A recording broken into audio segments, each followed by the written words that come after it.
nandito tayo sa last week natin na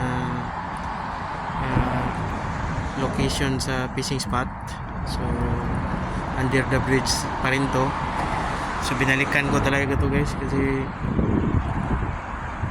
gusto ko malaman kung meron ba talagang isda dito. So ayan, ngayon may dala na akong 4 na fishing combos. So may dalawang weight and bait at saka may dalawang lure na gamit. So sana guys makakuha tayo guys. So it's already almost 10 o'clock. So may namimingwit na dito guys. So ayan, siguro may kuha na itong isa. Makita ko sa inyo guys. Yung weight and bait natin, isa. Saka yung isa. So dalawang items dito. So ito yung isang bait ko.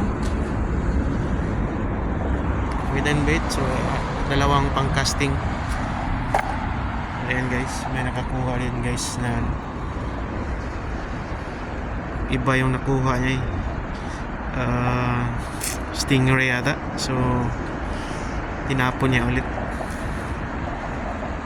Ayan guys,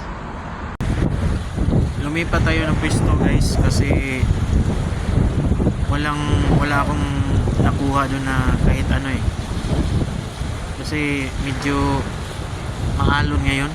So lumipat ako dito, mga siguro 1 kilometer lang ang distansya galing dun sa previous na pinagpishingan ko. So try natin dito guys, makita ko yung lugar.